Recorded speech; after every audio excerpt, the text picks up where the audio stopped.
शांति। आज मैंने एक बहुत ब्यूटीफुल पार्ट पढ़ा। शायद मतलब मुझे बहुत अंदर से ब्यूटीफुल लगा, ऐसा कह सकते हैं। तो और वही मैं अभी जो मेरे अंदर चल रहा है उसको शेयर करूँगी। तो कल जब हमने पढ़ा, वहाँ पे हमने पढ़ा कि एक जगह थोड़ा सा मेरे को करेक्ट करना है। हमने पढ़ा कि ओम मंडली पहले वाले घर में तो लोगों ने आग लगा दिया, अब ये शिफ्ट हुए दूसरे घर में ओम निवास, यहाँ भी धरना दे दिया। तो मैंने कल बोला था, मैंने एक जगह जल्दी कंक्लूड कर दिया था, उसको थोड़ा ब्रेक करते हैं। तो पहले दिन वो सारा दिन रहे, उन्होंने चाय सोडा पिया, सारा दिन रुकने का कोशिश किया।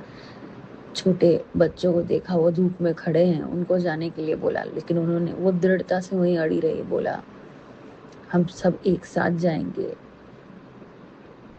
तो वो उनकी दृढ़ता के सामने सारा दिन वो रुके रहे, वो हार मान गए एंटी ओम मंडली वाले, और उस दिन वो वहां से चले गए। फिर उन्होंने सोचा कि नेक्स्ट डे, अगले दिन हम फिर जाएंगे, हम उनका संकल्प तोड़ेंगे, उनकी दृढ़ता तोड़ेंगे।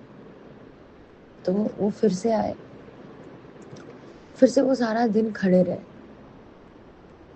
बट जब वो खड़े रहे, तब उन्होंने जब देखा कि ये ग्रुप बिल्कुल ही हिले ना, अपनी जगह खड़े हैं, दूसरे दिन भी, तो भी कितने देर वो खड़े रहे, फिर वो धरना छोड़ के दूसरे दिन भी चले गए। अब तीसरे दिन, फिर से तीसरे दिन आए।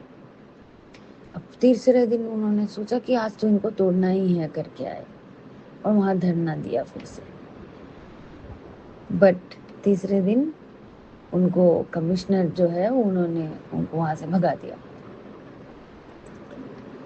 तो ये तो घटना थी, इसके अंदर के चीज को हम समझेंगे।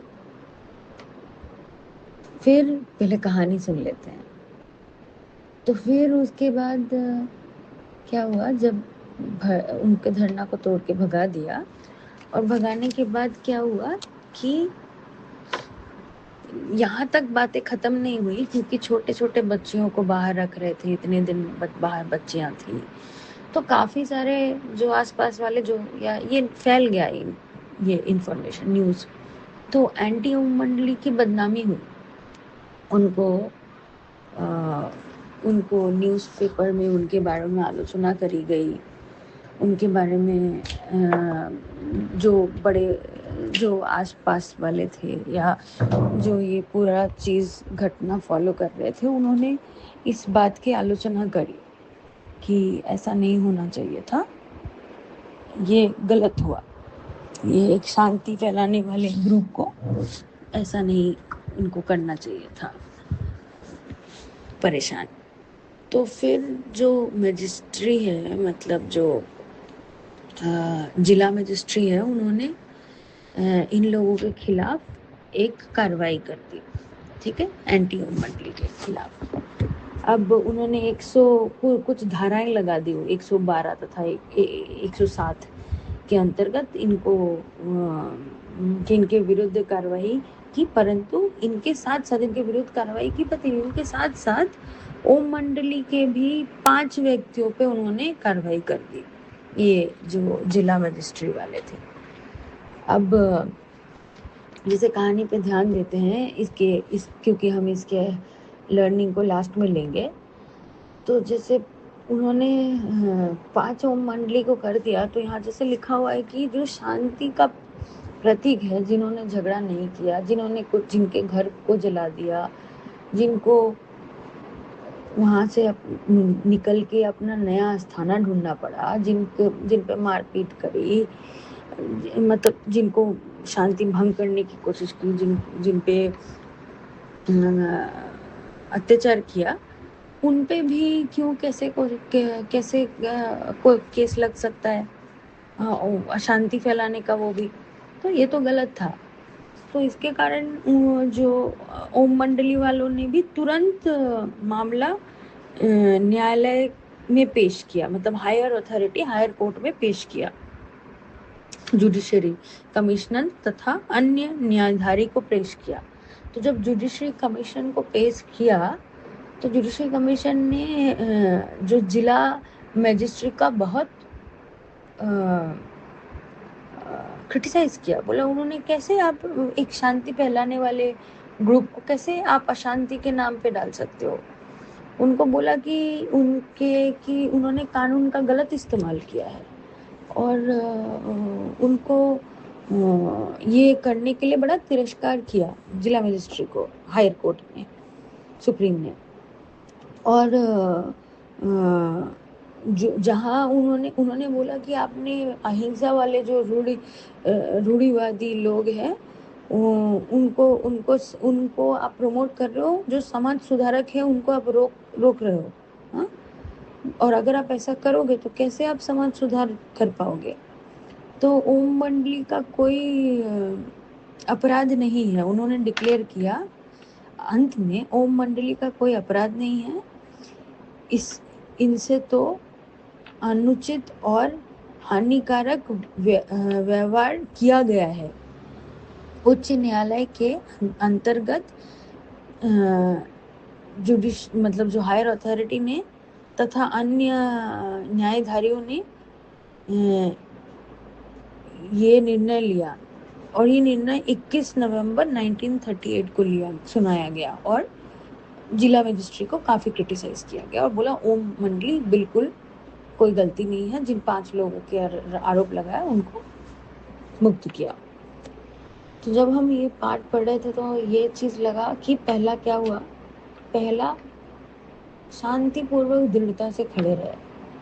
इसको हम अपने जब भी मैं एक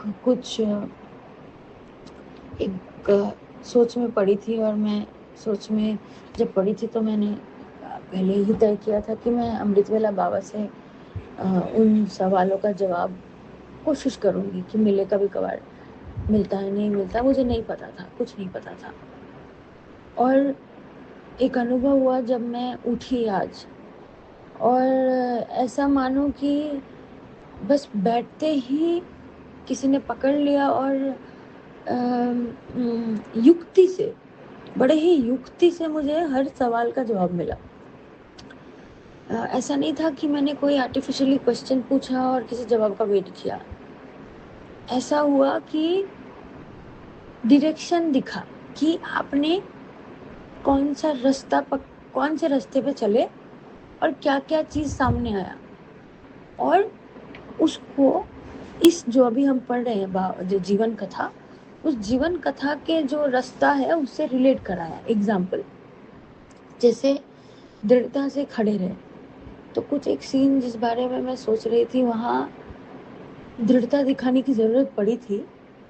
और शायद हम सबके जीवन में कभी होता है जब हमें दृढ़ता की जरूरत पड़ती है और हम उस टाइम पे जितना भी दुख पेन जो भी आए, हम अचानक से दुख आता है तो पहले थोड़ा शायद उस दुख के लिए प्रिपेयर हो या ना हो तो थोड़ा सा हिलते हैं। बट अगर हमारे सेंटर में बाबा है, सेंटर अंदर, अपने अंदर बाबा है, तो वो हम इमीडिएटली अपने आप को सेंटर कर सकते हैं। और जैसे कि ओम मंडली ने प्रदर्शनी करी कि कुछ भी हुआ वो शांति से वहां खड़े रहे, कि वो वहां से हिले नहीं, और वो जो शांति में एक जन दूसरे जन खड़े रहे वो एक पावर में बदल गया और वो एक योग युक्त स्थिति बन गई।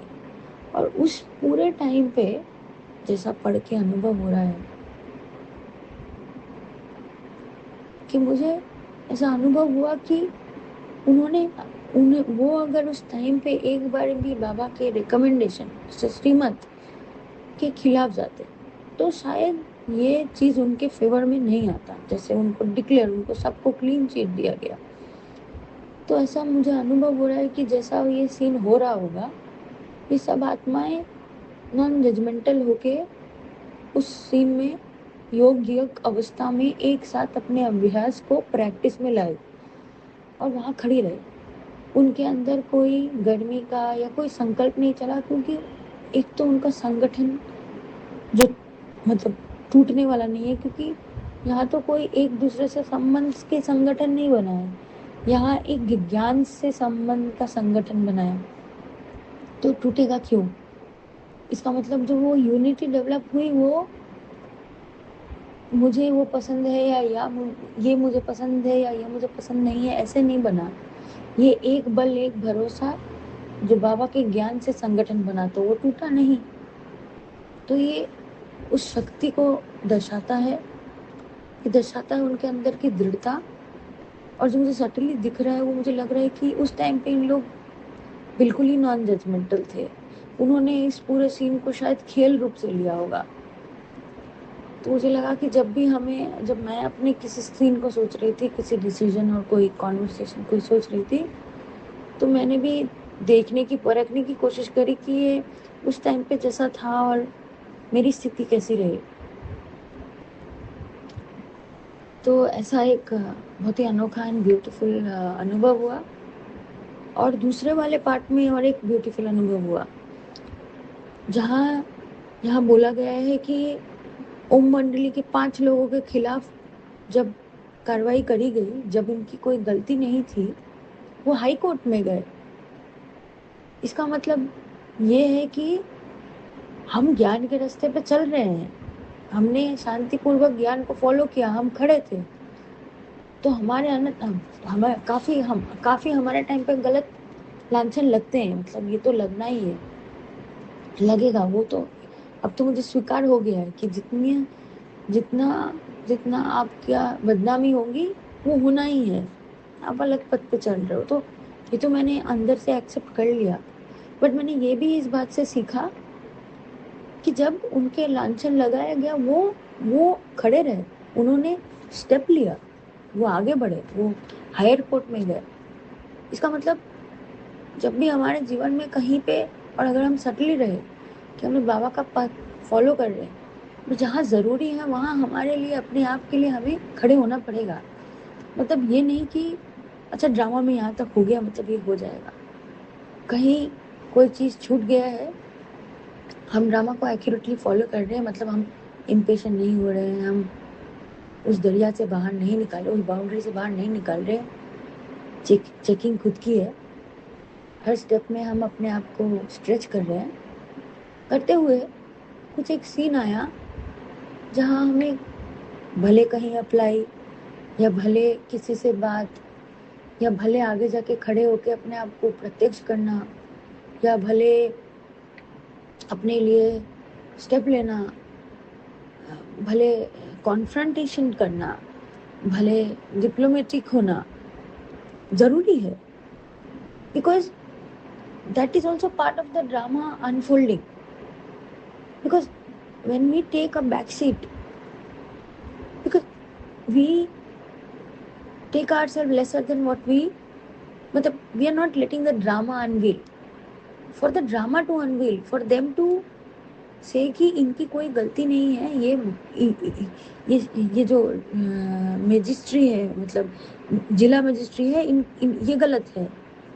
और ये जो ठप्पा लगा गवर्नमेंट का, न्याय का, न्यायालय की कार्रवाई, जजमेंट जज is only happened is when, जब हम खड़े हुए, जब बाबा सब मिलके आगे जाके उन्होंने ये बोला कि ठीक है हमारी कोई गलती नहीं, जब हमें पता है। तो ऐसा कुछ अनुभव हुआ। और आई थिंक ये बुक हम सब उठा सकते हैं। और ये मेरे को ऐसा लगता है कि ये बुक में जो हम मुरली पढ़ते हैं वो तो पढ़ना है, वेरी नाइस। ये एक धारणा का बुक है, इसमें हर चीज़ एक उदाहरण के रूप में यूज हुआ है। और इस धारणा से हम अपने जीवन को अगर सामने ये रखे, और वो जो होता है ना माइक्रोस्कोप के नीचे अपना जीवन रखे, और माइक्रोस्कोप ये बुक रखे कि यज्ञ में पहले कैसे काम हुआ था और अब मैं उस यज्ञ के तरीके से चल रही हूँ, या क्या मेरा लाइफ उनसे मिलता जुलता है, तो शायद हम राइट पाथ पे हैं और जहाँ चेंज करना है वहाँ चेंज कर सकते हैं क्या। तो ये बुक एक बहुत ही अच्छा चेकिंग मैकेनिज्म है। आई थिंक सबको ये बुक दोबारा एक बार पढ़ना चाहिए, क्योंकि हम अभी ज्ञान को बहुत अलग तरीके से समझ रहे हैं। तो बहुत अच्छा सबको अपने तरीके से टचिंग होगा, ऐसा मेरा अनुभव हुआ। Thank you for making me read this book दीदी। ओम शांति।